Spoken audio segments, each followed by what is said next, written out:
আমাদের আজকে দুপুরের লাঞ্চ, এটা হচ্ছে কষা মাংস, দেশি মুরগি। হ্যাঁ, দেশি মুরগি।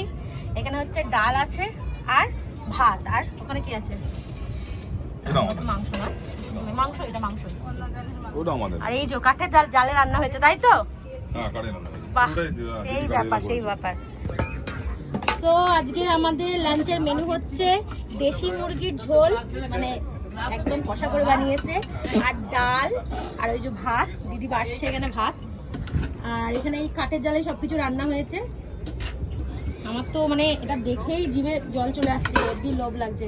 ভাবছি কখন এটাতে খাবো। তার আগে অনেক কিছু খাওয়া হয়েছে, ক্র্যাব করা হয়েছিল, তারপরে হচ্ছে আরো রকমের অনেক রকমের মাছ ভাজা ছিল। তো ক্র্যাবটা অসাধারণ বানিয়েছিল, খুব ভালো বানিয়েছো তোমরা। তো চলো খেয়ে নি, দাও। হ্যাঁ, হেভি খেতে হয়েছে ডালটা, ভালোই রান্না করেছি।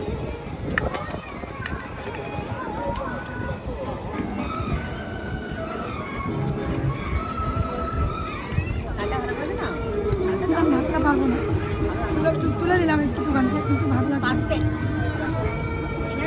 মেন যেটা সেটা হচ্ছে করে দাও আমাকে চাটনি।